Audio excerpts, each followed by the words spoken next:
Ethan's first love came back.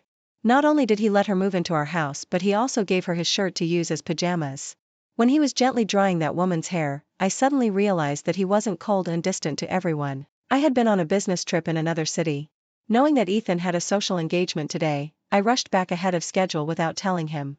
Ethan had a bad stomach with ulcers, especially recently when the pain was quite severe. If he couldn't turn down the social engagement, I could only go back and boil some Chinese herbal medicine for him. I originally planned to give him a pleasant surprise, but instead, I gave myself a shock. I opened the door with my key. The lights were on in the house, indicating that Ethan had already come back. However, when I called out, no one answered. All I could hear was the sound of a hairdryer coming from the bathroom. Following the sound, I walked over, and the scene in front of me made me freeze on the spot. Ethan wasn't alone. Besides him, there was a strange woman in the bathroom. The woman had her thighs exposed and was only wearing a large white shirt. Her curly wet hair was hanging loose. Ethan was standing behind her in a light gray pajamas, holding a hairdryer in one hand and lifting up the woman's hair with the other. In that position, he almost had the woman in his arms. Through the half-length mirror, I saw a faint smile on Ethan's face. The corners of his mouth were turned up, and his eyes were gentle. Yes, gentle. I actually saw the word gentle on Ethan. How dazzling it was. It had been 5 years since Ethan and I met and got married. He had a cold personality, being cold to others and indifferent to me. It seemed that nothing could stir up particularly strong emotions in him. He would smile too, but the smile never reached his eyes. I didn't pay much attention to these things before. Everyone has a different personality. Since I chose him, I had to accept all his strengths and weaknesses. At least he was already different from others to me. But now, it seemed that I was just like anyone else to him. Leaning against the door, my mind was in a mess, but I still managed to calm myself down as quickly as possible. I knocked on the open door. Excuse me, you too. The romantic atmosphere filled with pink bubbles was instantly disrupted by me. The two people just a few steps away finally noticed my presence. The woman was startled and let out a panicked scream. Ethan also turned his head in astonishment. Subconsciously, he hid the woman behind him. His movement was so subtle that perhaps he didn't even notice it himself. He frowned and looked at me, asking, "Why did you come back early?" I raised my eyebrows and crossed my arms over my chest. "What? Did I come back early and interrupt your good time? You too, have you already gone to bed or were you just about to?" Ethan's face immediately darkened. "Astra, what nonsense are you talking about?" I threw the suitcase in my hand onto the ground with a bang. "Then why don't you take a look at what you're doing? A man and a woman alone in the bathroom. Are you playing some wild games in there, Astra?" The woman hiding behind Ethan suddenly spoke up. "Astra, you've misunderstood. There's nothing as dirty as you think between Ethan and me. We're just friends." She looked so virtuous, as if I was insulting her. I tilted my head and looked at her. "If you insist on saying such shameless words, then please move your breasts away from my husband's back first." After saying that, I looked at Ethan again. "Is it soft? Are you enjoying it?" The woman looked ashamed and angry. She hurriedly let go of Ethan. "How can you say such things?" I sneered. "What kind of words? Vulgar or common? You don't say it, but you do it. You." The woman was so angry that she wanted to step forward, but Ethan stopped her with one hand. "Both of you, shut up." The woman felt aggrieved. "Ethan, are you just going to let her slander me like this?" I laughed scornfully. "Then what? Scold me or hit me for you? That would make it even more unclear. After all, I'm still on the same household register with him. Or you two be brave and tell me that you're true love. I'm kind-hearted and most willing to help true love succeed." "Shut up." Ethan grabbed my hand and dragged me outside. "Let's talk." I didn't resist. I just turned around and smiled at the woman. "Don't be polite. Make yourself at home." Ethan dragged me into the bedroom. He slammed the door shut. He, who had always been in control, lost his composure for the first time. I glanced at the bed. It was very tidy, without a single wrinkle. I clicked my tongue regretfully. "Looks like you two didn't have time to sleep." "I came back too early." "Shut up." Ethan's eyes were blazing with anger. "Do you have to say such harsh words? You weren't like this before." I chuckled softly. "Ding dong, the real Astra has been unlocked for you. Are you surprised? Unexpected?" Ethan took a deep breath. "I don't want to argue with you. We'll talk about things later. She's my college classmate who just came back from abroad and has no place to stay for the moment. I just let her stay at home for one night tonight. Astra, don't be so unreasonable." I looked at Ethan. "Is this what you wanted to tell me after closing the door?" Ethan expressed his attitude with silence. It would be a lie to say that I wasn't disappointed. I was willing to come in with him because I had expectations of him. I hoped that he could give me a reasonable explanation in the face of my sharp attitude. Obviously, I was being sentimental. Got it. She's staying at home, right? No problem. Do as you like. After saying that, I was about to leave. Ethan grabbed me. Where are you going? I looked at him in astonishment. A threesome? I'm not into that. Ethan tightened his grip on my hand suddenly, and it really hurt. Astra, what's wrong with you? I shook off his hand forcefully. Am I crazy or are you crazy? Do you know what you're doing? Ethan, don't disgust me. I opened the door and walked out. The woman had already taken off Ethan's shirt and was now wearing a long dress. She had red eyes and forced a smile as she looked at Ethan. Ethan, I'd better leave first and not cause you any trouble. After saying that, she turned to me. Astra, you've really misunderstood. Here's Ethan's shirt. I'll return it to you. She handed Ethan's shirt to me. Just as she let go, I took a step back, and the shirt fell to the ground. Garbage should be thrown into the trash can. What's the point of giving it to me? Ethan suddenly looked up. He stared at me fixedly, his expression changing. Suddenly, he said, don't leave. Just stay here. The woman's eyes lit up. She said coyly, that's not good. You and Astra. Ethan interrupted her. Don't worry about it. I told you to stay, so just stay. Otherwise, where else can you go? This conversation as if no one else was around made me extremely disgusted. I didn't want to say another word.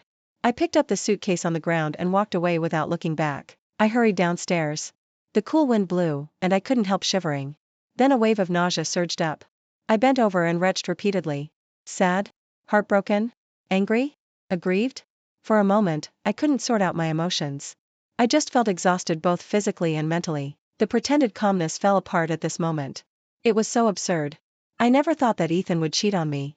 He was such a calm and self-controlled person.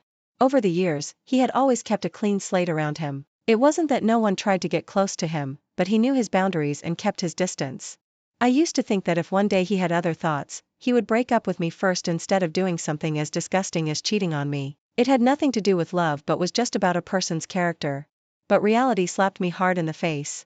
Ethan, what on earth are you doing? Also, who was that woman?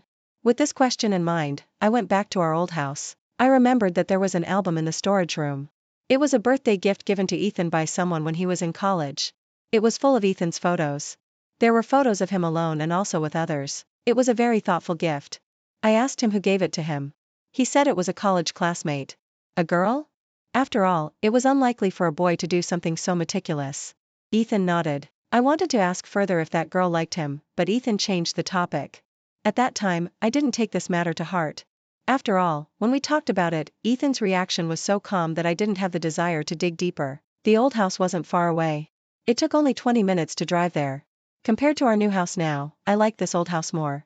Ethan and I had lived here for 2.5 years before moving out after getting married. Sometimes when I was in a bad mood, I would come here and stay for a while. This place could make me relax. I opened the door and walked in. It was the first time that I was in such a bad mood. I quickly found the album in the storage room. The Ethan in the photos looked very young and inexperienced.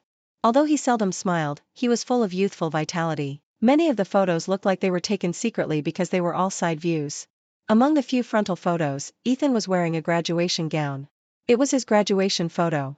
He had group photos with different people, both girls and boys. I looked at them carefully one by one. Suddenly, my hand stopped. This was a group photo that was different from the others. The two people were very close, with their arms tightly pressed together. The boy had the corners of his mouth turned up and his body slightly tilted to the left. The girl had a bright smile and gently leaned her head on the boy's shoulder. Although her appearance had changed a little, I recognized her at a glance. It was her. On the back of the photo were two names written, Ethan, Scarlett. And right in the middle of these two names was a small heart drawn conspicuously. I was woken up by the noise of the decoration upstairs. I didn't sleep well last night. I was in a daze and never fell into a deep sleep. When I opened my eyes, my mind was still groggy. After a while, I realized that I was in the old house. It was too late yesterday, so I didn't bother to move around and just spent the night on the sofa. At this time, there was a person sitting not far from me. He was looking at me intently, and his gaze was impossible to ignore. It was Ethan. I wasn't surprised to see him here. I still remembered one time when I quarreled with him and ran out. He found me here just an hour after I arrived at the old house. I asked him, how did you know I was here? Ethan said, besides here, where else could you go? He knew that I had nowhere else to go because I was an orphan. It was Ethan who gave me a home. Once someone asked him why he didn't sell the old house. He said, keep it. When someone is unhappy, they can still come here to hide for a while. My feelings for Ethan were very complicated. There was love and gratitude. I thought that I could live a peaceful life with him until the end. Sighing, I went to the bathroom to wash up briefly. Ethan had bought breakfast, and I didn't stand on ceremony. After finishing eating on my own, I asked Ethan, "Is her name Scarlett? Is she your ex-girlfriend?" The album was right there, and no one was stupid. Ethan said, "Yes." I looked up at him. "Ethan, what are you doing? Bringing your ex-girlfriend home, letting her wear your shirt, and drying her hair for her. Are you acting out a scene of reunion after a long separation and lingering feelings with me in real life? Believe it or not, there's nothing between her and me." I shook my head. "I don't believe it." Ethan looked at me with a gloomy face. After a while, he rubbed his temples and put 2 receipts in front of me.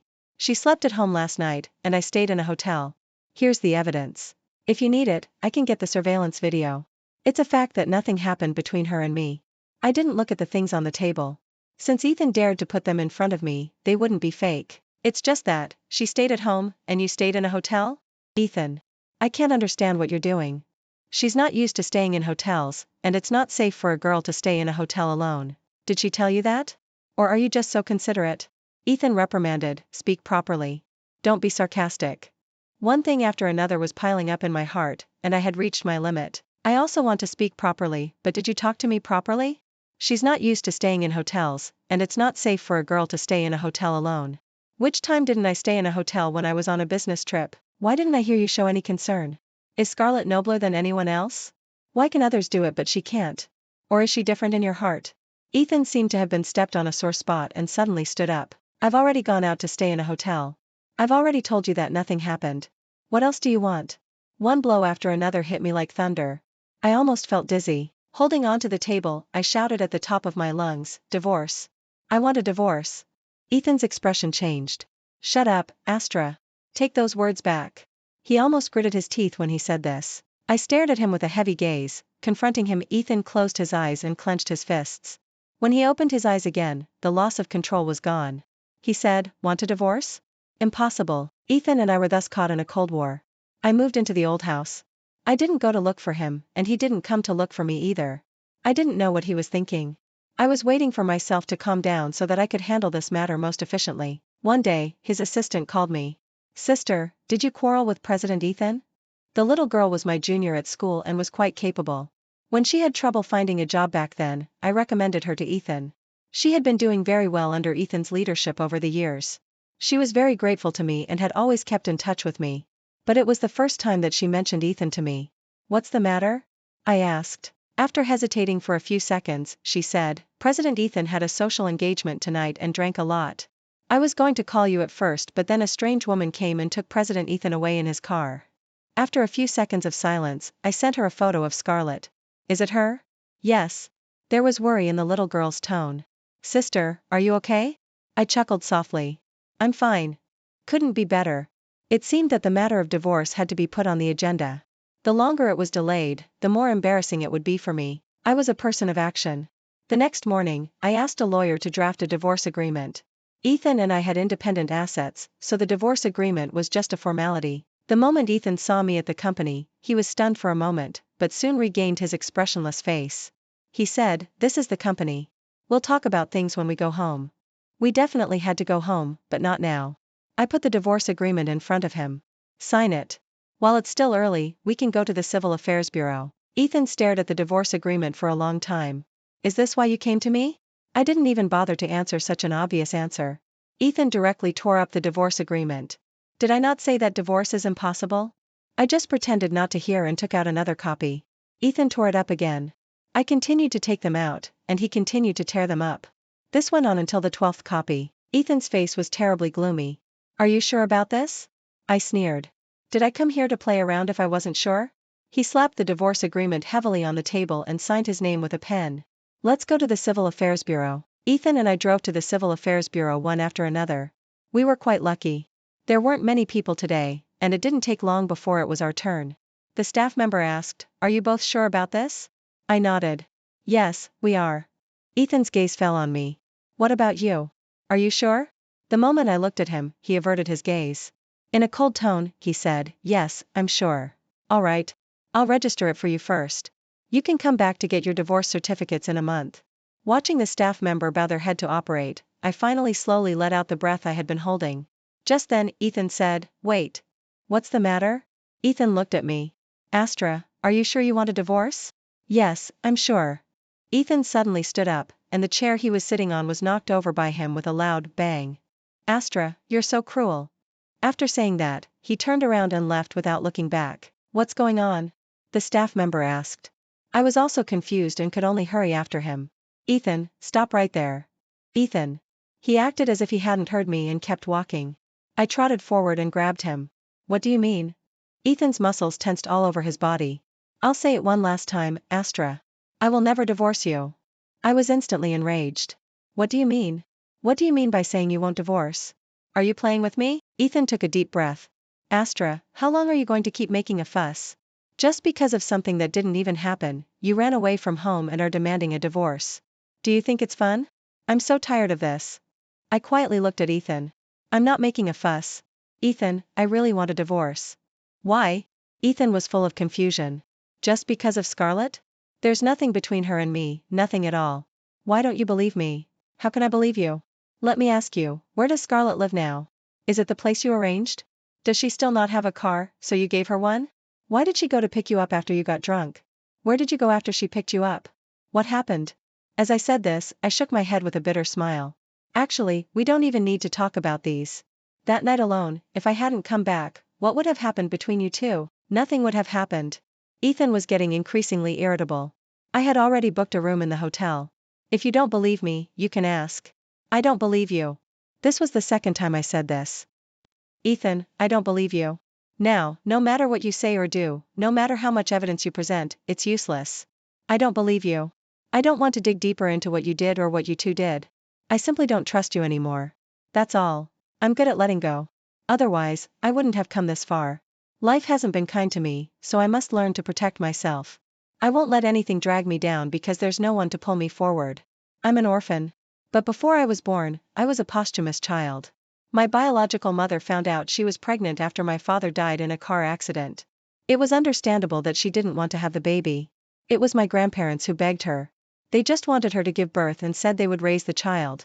They gave all of my father's inheritance and the compensation from the car accident to my biological mother, using that money to buy me.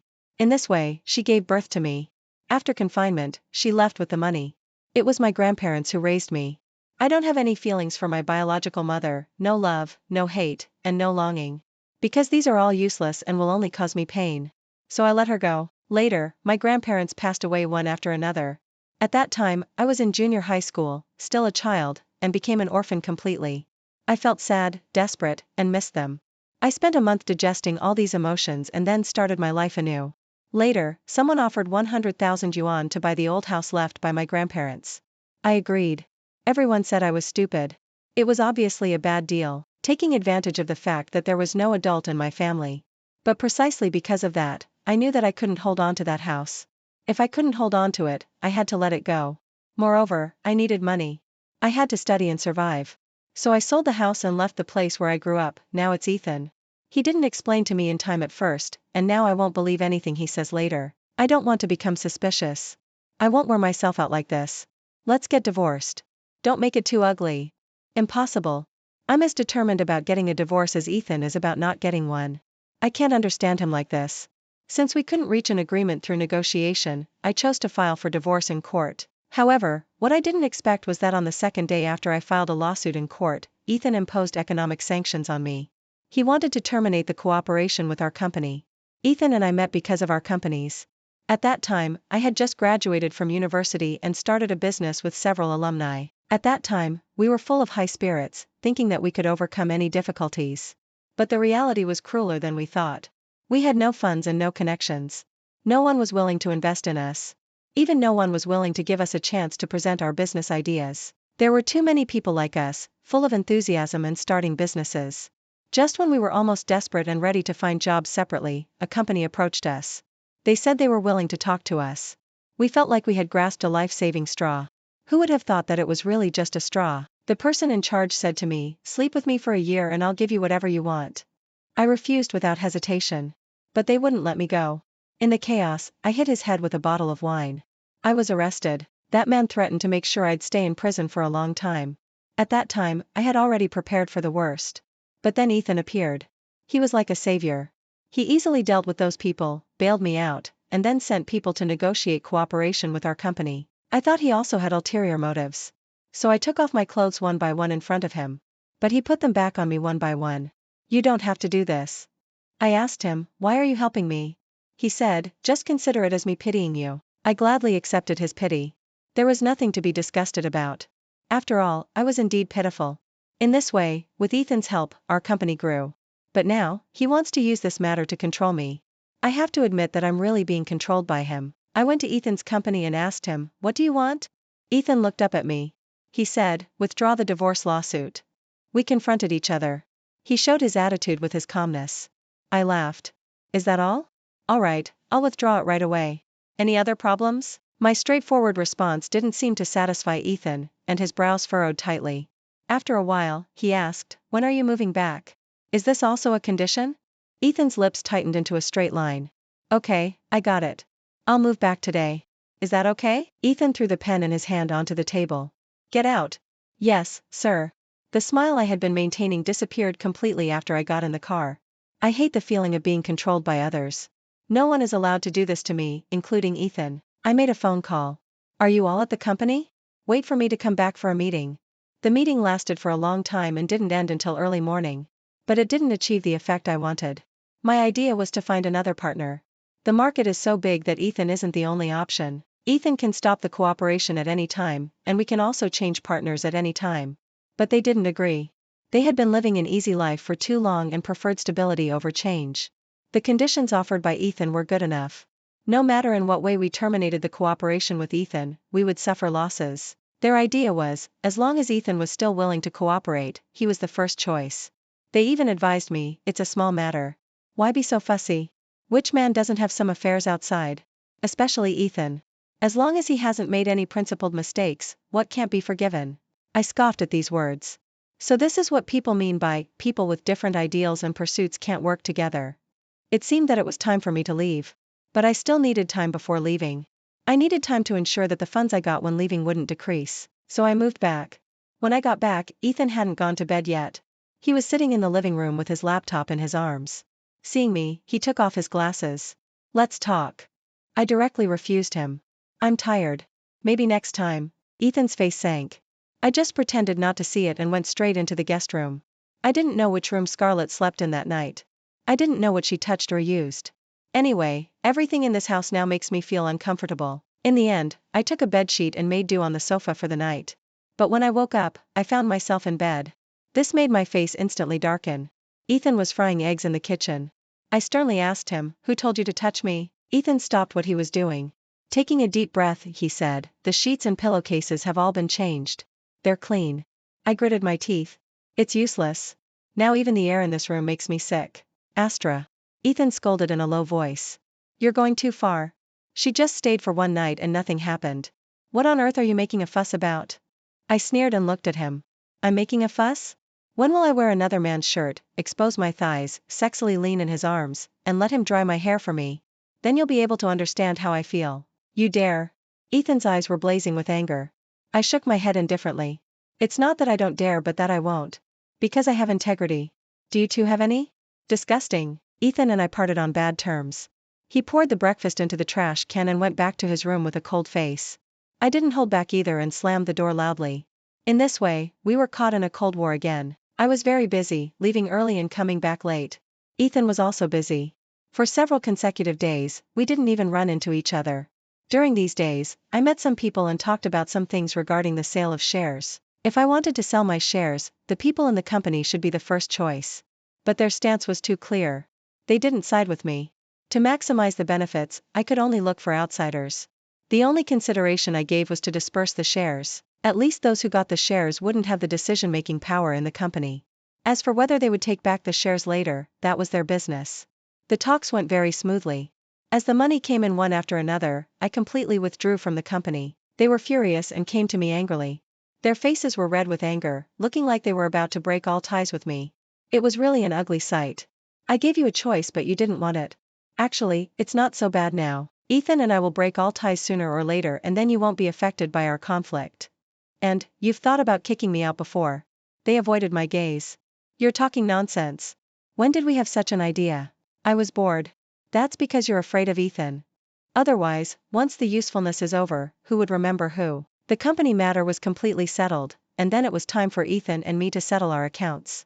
However, what I didn't expect was that before I went to find Ethan, Scarlett came to find me first. She said she wanted to talk to me. I agreed. As soon as we sat down, she questioned me, why haven't you divorced him yet? How long are you going to keep Jota and Ethan? Her words made me laugh. What identity are you using to say these things to me? Lover? Mistress? Does Ethan agree? He's always told me that there's no relationship between you two. Do you understand what that means? You don't even deserve to be a mistress. As I said this, I looked her up and down. Moreover, it's not that I don't want to divorce. It's Ethan who refuses to no matter what. Is that all you can do? Scarlett's eyes turned red with anger. You're lying. How could Ethan not want to divorce? He doesn't even like you. If it weren't for... Scarlett suddenly stopped. I looked at her suspiciously. If it weren't for? If it weren't for what? Scarlett's eyes rolled, and a smug smile appeared on her face. Haven't you ever been curious? You and Ethan are from two different worlds. Why did he suddenly appear and why did he inexplicably help you? Astra, don't you think these are all coincidences? You're so naive. I asked her, what do you mean? Scarlett raised her eyebrows. Want to know? Then beg me. I quietly looked at her and then sneered. Then hold it in. Don't say it. After saying that, I stood up to leave. Scarlett got anxious. Astra, stop right there. I didn't stop. Astra. I pushed the door open to leave. Wait. Scarlett raised her voice. Come back. I have something to show you. I curled my lips and sat back slowly. Scarlett didn't have the arrogance she had at the beginning. Good. This is the right attitude for a conversation. Scarlett had a cold face and didn't waste any more words. She directly took out a photo from her handbag. She pushed the photo in front of me. She said, this is Ethan and his adoptive mother. I casually looked up to see it. In the photo, Ethan looked about 5 or 6 years old. He was very thin, dark, and tiny. I wouldn't have recognized him at all if Scarlett hadn't told me. Just as I was wondering why Scarlett showed me this photo, the appearance of that woman stunned me. A long-forgotten scene popped up in my memory. I had seen this woman before. In my hometown, on the bottom layer of the cabinet filled with clothes by my grandma, there was a dark red notebook pressed under the clothes. 3 words were written on the notebook, marriage certificate. When I opened it, there was a photo inside. There were 2 people in the photo. One was my father who had died long ago, and the other was my mother who had run away. I didn't know much about Ethan's family situation. I only knew that both his father and mother had passed away, and he had no siblings or collateral relatives. He was an orphan just like me. The only difference was that he was wealthy while I wasn't. Ethan would go to sweep the tombs of his parents at regular intervals. I had mentioned going with him, but he refused. He said, no need. His words also made me give up the idea of taking him back to show him to my grandparents. Sometimes I would also think about whether our way of getting along was right or not. But there was no answer. I had no experience in getting along with others, nor did I have any elders to guide me. In the end, I could only say to myself, just let it be. I had been getting along with Ethan with this attitude for 5 years. And now, Scarlett told me that these 5 years were just a joke. Scarlett said that Ethan was an orphan in the true sense, the kind who grew up in an orphanage. However, he was very lucky. When he was 6 years old, he was adopted by a wealthy couple. The couple had no children of their own and treated him as their own flesh and blood. Especially his adoptive mother, she treated him no differently from her biological child. His adoptive father passed away due to illness when he was 12 years old, and his adoptive mother got cancer 6 years ago, pancreatic cancer. She held on for half a year and then passed away. Before Ethan's adoptive mother died, she told him that she actually had another daughter. She felt sorry for her daughter and hoped that Ethan could help her find the daughter and take good care of her. Guess who that daughter is? Scarlett looked at me, and a distorted smile appeared on her face. At that time Ethan and I were still deeply in love. Suddenly, he broke up with me, saying that he had to fulfill his mother's last wish. But why? He was clearly my boyfriend. How could he just abandon me like that? He wanted to fulfill his mother's last wish, but what about me? Astra, look at how lucky you are. Your mother still cared about you until she died. She asked Ethan to protect you. But what about me? Why should our love be sacrificed for your family affairs? I took the photo from Scarlett. Before leaving, she stopped me. Astra, you will divorce Ethan, right? Yes, I said. But are you sure you want to take back someone who could just abandon you so easily? Ethan, let's talk. Ethan and I made an appointment to meet at home. He arrived half an hour later than me. He loosened his tie and sat down. What do we need to talk about? Where should I start? Forget it. Let's be straightforward. I put the photo in front of Ethan. So your adoptive mother is my biological mother? Ethan's hand that was unbuttoning his cufflinks froze. Who gave it to you? I shook my head. That doesn't matter. Let's talk about something meaningful. Scarlett. Ethan slumped onto the sofa dejectedly. I should have thought of it. Only she had seen this photo. So, what do you want to tell me? Silence, a long silence. Just when I thought Ethan would keep silent like this all the time, he finally opened his mouth. From him, I heard a more detailed account of the past. My adoptive mother was a remarkable woman. She founded her own cosmetics brand by herself. Later, she met my adoptive father, and the two of them got together. My adoptive father couldn't have children, so my adoptive mother suggested adopting a child from the orphanage. That's how they adopted me. Ethan said, the greatest luck in my life was meeting them and becoming their child. But good times didn't last long. My adoptive father died of illness, and my adoptive mother also got cancer. Then he looked at me. Only then did I know of your existence. Astra, I hope you understand that she had always been thinking about you. She had never forgotten you. The reason she was so kind to me was also to make up for what she owed you. She transferred all her debts to you onto me. She loved you. Her biggest last wish before passing away was that you could be well and that you could forgive her. I'm sorry for hiding it from you for so long. Listening to Ethan's narration, I had been waiting for my emotions to break down or explode. But there was nothing like that. Calm, an unprecedented calm. Please accept my condolences. I said these two words indifferently. Ethan looked at me in astonishment. Don't you have anything else to say? After thinking for a while, I said, for the sake of having the same mother, let's part on good terms and get divorced as soon as possible. Astra. Ethan called my name but didn't say anything else. After a while, he said, are you still holding a grudge against her? She's already passed away. Can't you forgive her for the sake of the deceased? I let out a deep breath. Hate? Not really. If I have to say something, I'd say it's just bad luck. Astra, shut up. I snorted with a laugh. Alright, what do you want to hear? EV forgiven here. I love her to death. She's the best mother in the world. I'll remember her and be grateful to her for the rest of my life. Are you satisfied? If you need me to, I can even go to her grave and say these things. Now, can we talk about the divorce? Astra. I know my name. You don't need to remind me again and again. Ethan was suppressing his anger. I know you can't accept it for a while. Don't worry. We can talk about it slowly when you're ready. I waved my hand. No. Let's talk about it right now. Go ahead. What are your demands? What do you need me to do? I can even go to sweep the tomb of your adoptive mother every year. As long as you divorce me and leave me alone. Now, every word I said to Ethan and every second I spent with him made me extremely uncomfortable. It was like finding a fly in a sandwich when you're eating it, and it was only half a fly. Astra, I won't divorce you. I promised my mother that I would take good care of you. Great, now I swallowed the other half of the fly. Ethan, out of respect for the dead, I don't want to slander your mother, but you're forcing me to. Ethan frowned, looking reluctant. You said your adoptive mother was remarkable and founded her own cosmetics brand by herself. Do you know where her money came from? Ethan didn't know, but I did. That was the money for my father's life. Do you know how cruel she was?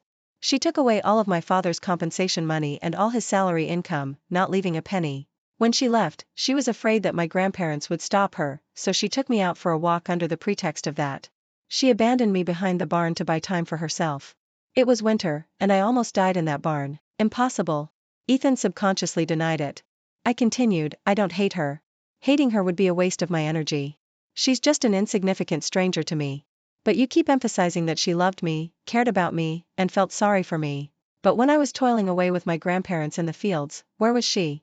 When others threatened to sell me if I didn't sell the house after my grandparents passed away, where was she? When I was bullied and almost fought with others to the death with a knife, where was she? When my money was stolen in my sophomore year, including tuition fees and living expenses, and I almost jumped off the top floor, where was she? Why bother? Without talking about feelings, she's a stranger. When it comes to feelings, she deserves to go to hell. My words made Ethan's face turn pale. I didn't know. We didn't know. Mother wanted to make it up to you, Astra. She just didn't know how to face you. I sneered. How hard it must have been for her. She could have lived a comfortable life but still let me, a little speck of dust, trouble her heart. I'm really damned. That's not what I meant. Ethan was eager to explain, but obviously, he wasn't good at explaining. The intense emotional fluctuations made me feel a bit uncomfortable. I raised my hand and pressed my temples. You people are really interesting. Because you felt guilty towards me, you compensated you. Am I dead? If you feel guilty towards me, shouldn't you compensate me? She got cancer and was afraid that she wouldn't be able to close her eyes in peace when she died, so she passed the responsibility to you. In this way, she could leave with a clear conscience. As for you, you wanted to repay the kindness, pay off the debt, and complete the task, so you married me. How unjust I am. I looked at Ethan curiously. Why do you think the best way to compensate me was to marry me? Do you think I couldn't get married? You might as well have given me more money at that time. Seriously, Ethan, let's get divorced. I was born from her womb. There are birth records and a birth certificate. It's easy for me to prove that I'm her daughter. If you still don't agree, I'll have to go to court to fight for the inheritance. That day, I talked a lot. Except for saying a few words at the beginning, Ethan had been quietly listening to me later. Both of us knew that there was no possibility for us anymore. Divorce was inevitable. I waited for Ethan for 3 days, and finally, he agreed. This time, he drafted the divorce agreement.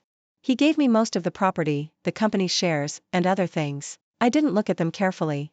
I didn't care much about these things. My psychologist once said that my biggest problem was having no desires for anything, not even for money. It was easy to understand. After all, there was no one behind me or in front of me. He asked me, what do you want the most? You have to find something you want the most. Otherwise, I wouldn't even have the desire to survive. I thought for a long time and then told him, I want someone to love me. I worked hard, lived hard, and tried to become a better person just to have someone love me. But Ethan ruined everything. He ruined my 5 years. I hate him, but I can't bring myself to hate him. I can't let him leave such a deep mark in my heart. I have to tell myself that at least he helped me. No matter what his purpose was, he once saved me from danger. All I need to do is let him go.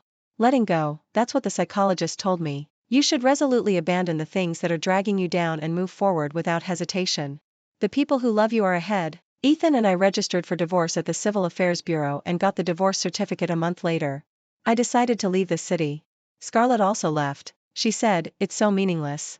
I couldn't let him go for so many years, but it turns out it was just like this. You know, have I been wasting my time all these years? By the way, I want to apologize to you for interfering in your life. I'm sorry. I didn't forgive her, nor did I dislike her. She was just a passerby in this shitty period of my life. She tripped me up and made me fall and get covered in dust. I patted the dust off and stood up. I still had to move forward. I wouldn't look back. A true hero never looks back. Pride. It wasn't until Astra left the city that Ethan really started to understand her. To him, Astra had once been just an object of repaying a kindness, marrying her, giving her resources, and giving her money. He thought that would be enough. Astra was just a vague symbol, even thinner than a piece of paper.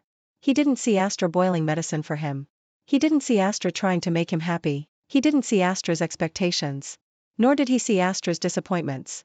It was really unlucky to let Astra live with such a blind person like himself for 5 years. It wasn't until the 3rd month after Astra left that Ethan knew that she had been seeing a psychologist all along. The psychologist refused to disclose the patient's situation, but he said, living is a very difficult thing for Astra, but she has always been working hard. She's the strongest patient I've ever seen. From that day on, Ethan started looking for Astra. He wouldn't disturb her. He just wanted to know if Astra was safe. A year later, he finally found Astra in a very small city. However, she wasn't alone. She was holding a toddler who was just learning to walk. At that moment, Ethan's heart almost stopped beating. He booked a plane ticket overnight and rushed to that city. He saw Astra. She had lost weight and seemed softer. Astra was surprised to see him. Long time no see. Ethan was at a loss for the first time. Long time no see. His eyes couldn't help but keep falling on that child. How clever Astra was. She understood immediately. She laughed softly. Don't misunderstand. I didn't give birth to this child. I adopted him. He's an orphan. Ethan's heart rose high and then fell heavily. Astra was right. He really thought this was a child that Astra had given birth to without his knowledge. How disappointed he was. It was also at that moment that he realized that he really hoped to have a child with Astra. Ethan suddenly felt like crying. What had he done? Can I come to see you in the future? To see the child? Astra shook her head. It's better not. Otherwise, I'll have to move again. It's quite troublesome. Ethan felt even sadder. He suddenly felt very lonely. He didn't want to leave. He wanted to buy a house next to Astra and live there, but he knew that he couldn't do that. He could only say goodbye to Astra. Goodbye. Astra smiled faintly. Take care of yourselves. Don't see each other again. Astra still left. A week after Ethan showed up, she left with the child. She was telling Ethan with her actions not to look for her or disturb her anymore. After knowing this news, Ethan drank all night. His stomach hurt so much that it brought tears to his eyes, but he had lost the person who used to boil medicine for him. He gave up looking for Astra again. He wished her happiness. The end.